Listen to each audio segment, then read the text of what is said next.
Good morning. This is just a review of the discussion that we had on Monday evening regarding accessing the content of the weekly learnings that were causing some confusion.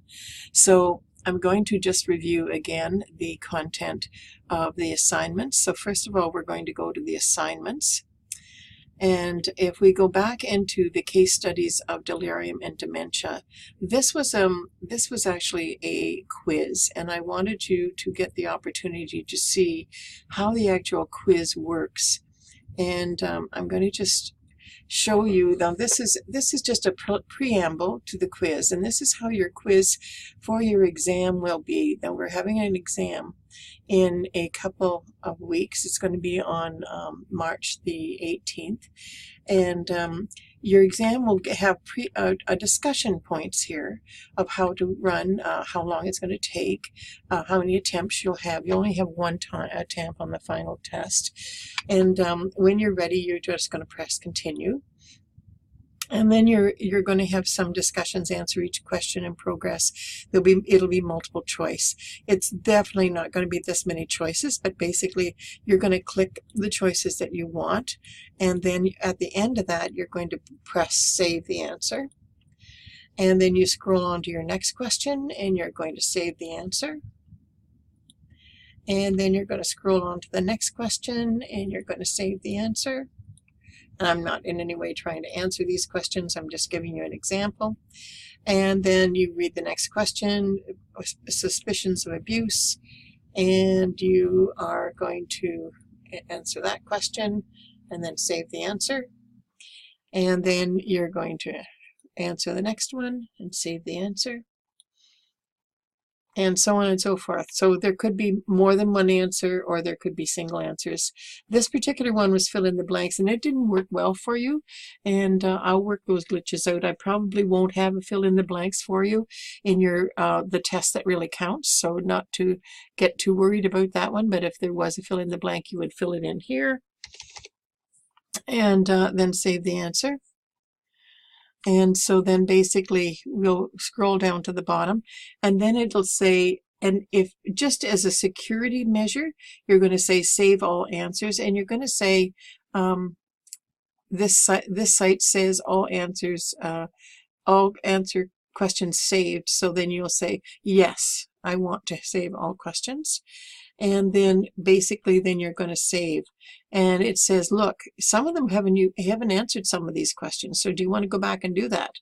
And so basically then you're going to go back and scroll back and see what did I miss, and then you can say okay.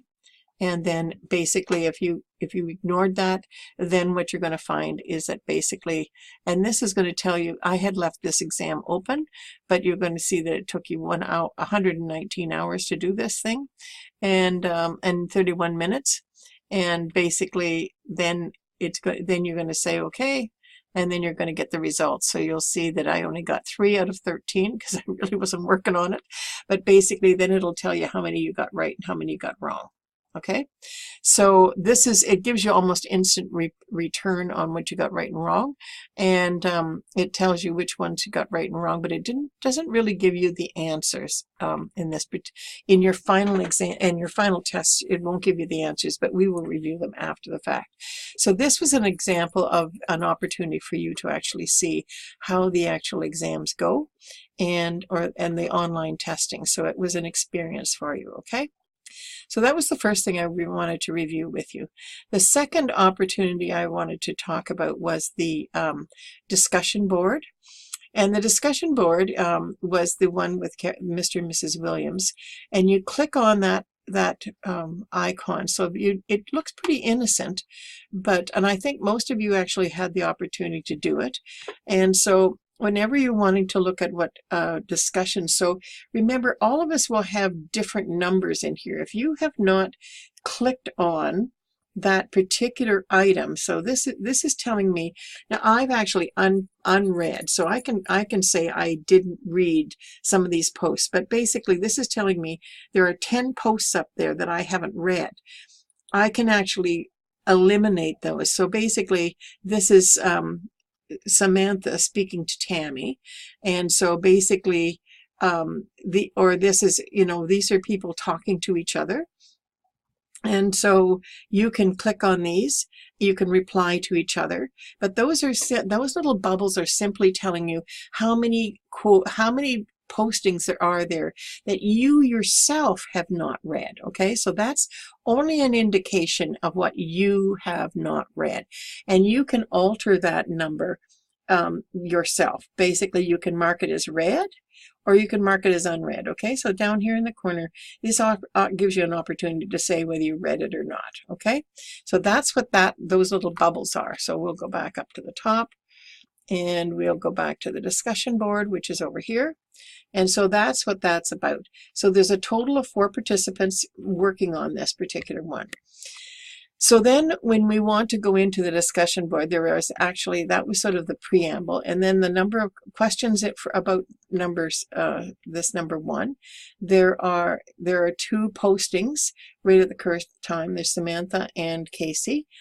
And so if you want to see what Samantha said, then you click on the thread, and you see all of her content, and there you can reply to it, or you don't need to. And then if you want to just get back up to, there's the forum on that particular one, or if you want to go back to the regular discussion board, you go up here. And so then we have what Casey said. And again, there's all of that content there. So in order to post there, you go to up to the question, and you create a new thread. So in order for you to post to that particular content, you create your own thread. Okay? So that's how the discussion boards go. So in order for you to appear under question number 1, create your own thread. If you respond to somebody else's, you'll appear under theirs. Okay, so basically, if you've done a response to what Samantha has said, you're going to appear under hers. You won't have your own individual one. So in order to go back to the whole discussion board, you go here and everything drops down. So down here under episode 4, you'll see all 3 of you have created your own thread. All right, so I hope that's understandable. And if there's any questions on that, I'm happy to answer them. So then the other question that has come up is under weekly learnings. I have posted for week 5. There is 2 parts to this particular week. There is the fluids and electrolytes and chronic kidney disease. So I'm going to scroll back. So for this week, there are 2 chapters. There's 48 and 49 in Lewis. And basically, there's also a VSIM with Millie Larson, and she has a urinary tract infection, incontinence, and confusion. There actually isn't a simulation of somebody who's in chronic kidney disease. But we actually have sort of some of the conditions of someone who has chronic kidney disease, which is confusion, and that's with electrolyte imbalance. So that's how we're going to use the VSIM. However, there are PowerPoints posted with content about chronic kidney disease, and certainly there is the electrolyte and acid-base imbalance. So this is our opportunity to go through that. So I have posted key points under both the electrolytes and chronic kidney renal failure, and also we did the WebEx to talk about how we're going to go through this. So to get into that one, of course, you always click on that line, and then so the first one, of course, is the fluid and electrolyte balance. So when you go into that particular folder, you're going to find there is a web link. And the web link, you get into that by actually clicking on that particular electrolyte chapter 19. And when you open that link, you click right on it, and you're going to see what happens. It actually opens you up into the textbook, the chapter. And if you scroll down, you're going to see chapter 19. So it's in red here, and you click on that, and there's 2 options going to appear. I want you to click on the audio option, and the audio option takes you immediately to an audio play. Chapter 19. And you'll hear now. Fluid, electrolyte, and acid-base imbalances. Body fluids and electrolytes play an important role in homeostasis, the state of equilibrium in the internal environment of the body, naturally maintained by adaptive responses that promote healthy survival. Many diseases and their treatments have the ability to affect fluid and electrolyte balance. Water is the primary component of the body, accounting for approximately 60% of the body weight in the adult. So I'm stopping that now, but that's an excellent audio of the fluid and electrolyte balance. And I really, I would listen to it 1 or 2 times. It's actually very well done. And so that particular is the key points to fluid and electrolyte balance. So that particular one is what you're going to listen to. But at the same time, I have posted the key points. It's identical. So when you actually open that particular document, and I'm going to open it for you, it opens up into a Word document. It says it's an RFT, but it's actually a Word document. It's going to open here in a second. And so what she's reading is this. And so these are really the key points for that chapter. And so fluid and electrolytes play an important role in homeostasis. Many diseases and their treatment can be affected by electrolyte imbalance. Water is a primary component. So what I would suggest you do is, prior to listening to that audio tape, is you actually print out or have this particular document open on your screen, and then listen to this and then highlight the parts that are really important, because this is how some of the exam questions will come from. So what is osmosis? What is osmolarity? What makes up plasma osmotic pressure, and what is interstitial hydrostatic pressure? So these are really important components as we think about what is affected by, what does chronic kidney disease do. And then the other key important things are things like what is the effect of sodium, hyponatremia, what is potassium, and what does hypokalemia do. So this is a really, really important document for you and to understand in your nursing career. So really, really like this document. I like the content of it. I could not create it any better myself. So read it and listen to it. So 2 key ways of really embedding this knowledge in your brain is by listening and reading at the same time. So that's this should be available as you use your computer. And so, as I said, in order to do this, you need to click on that link. So that I'm going to go back again. I'm going to just shrink that down. When you're on this, you'll notice that this electrolyte chapter 19, you hover over it and you click on it, and then that comes up as an option. You find chapter 19, you click on that.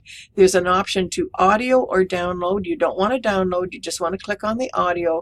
The audio immediately goes into streaming, and it's going to talk, okay? So it actually will get you into that speaking mode, okay? So that's what you're going to do there. And then the other thing that's on that particular folder is the actual PowerPoints for this particular. And when you open the PowerPoints, it is a very similar. It doesn't have voiceover in this particular PowerPoints, but again, if you have listened to your audio and you now go through the PowerPoints with the key points beside you, you're going to see extreme comparisons, and you can actually, and I would really encourage you to look at your PowerPoints in this mode, because there's a lot of key points here that are in the notes. So basically I would encourage you to look at the notes that are here. So for example, homeostasis, the state of equilibrium in the body, naturally maintained by adaptive responses. So for example, a patient with metastatic breast and lung cancer may develop hyperkalemia as a result of bone destruction from tumor invasion. So these are some really key pieces of information that you would want to be able to read while you're looking at this particular PowerPoint. So again, really good information on the PowerPoints that I've not provided you with VoiceOver, but I would encourage you to read what's there. So don't just look at these PowerPoints as a PowerPoint, but read the actual content.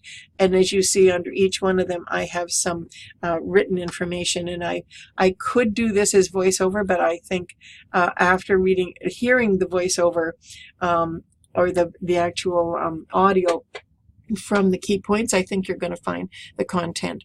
So it's your choice as to whether you want to read those chapters or not, but the absolute key importance of those chapters are on these PowerPoints and in that audio, so I think you'll be good, okay? So that's what I reviewed with the evening before, okay? So I'm going to close that off, and the same thing exactly is in the actual chronic renal, the exact same processes. We have an audio for the kidney disease. You just scroll down to that chapter 49, and you're going to see the opportunity to get at the audio for kidney disease. And again, you're going to you have the Word document, and then you have the actual PowerPoint, okay?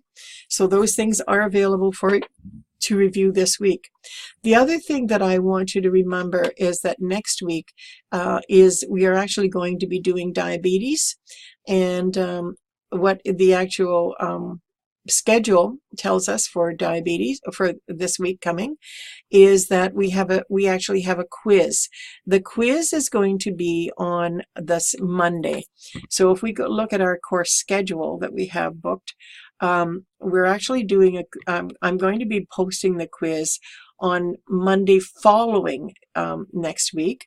So if you look at next week, we're going to be doing oh, it's on here. But anyway, we're going to be doing diabetes, and it's December. But the quiz that we're going to be doing, it's actually going to be March 19th. I'm going to be posting it at 6 a.m. in the morning, and it's be open until 12 at night. So sometime on that Monday of March the 19th, you'll be having an online quiz, but it'll be the content from the first 5 weeks. You will not be having a quiz on the diabetes, okay? So basically, the second quiz you have will be on diabetes, palliative care, cancer, and cancer. And then the final quiz will be on the GI, cardiovascular, and congestive heart failure, okay? And then the other thing that we discussed last night was the patient composite. And you need to think about what you want to do a write-up on a patient condition. You need to select one of these conditions that we have discussed. It could be a geriatric patient. It could be a chronic obstructive lung disease. It could be a dementia patient. Could be a renal failure. Could be a diabetic patient. Could be someone end of life. Could be someone with cancer. Could be a GI problem. Could be a rehab or stroke patient or congestive heart failure. What does it entail? I will be posting most of the details to this, but it entails choosing a disease. What do the signs and symptoms of the patient have? What are the sort of the disease processes for it? What would be the treatments? What would the diagnostic tests be? What would you find as far as the the lab work? What would you expect to see? What would you see as the trajectory of the disease, and what would you develop as a care plan? And so basically that will be done as a actual hand-in. It'll be posted. We'll be actually using Turnitin on that, and they'll be expected to use references as well in order to support your. So it's like a little. It's a patient composite. Basically, you're describe in the you'll be talking about the drugs and what kind of drugs you'll be using and how they work on that particular patient. So it's a healthy little thing, and it's due the end of March. So I want you to start thinking about what kind of patient you're going to be using, and you need to bid on what it is, because you can't all be doing the same one. Okay, so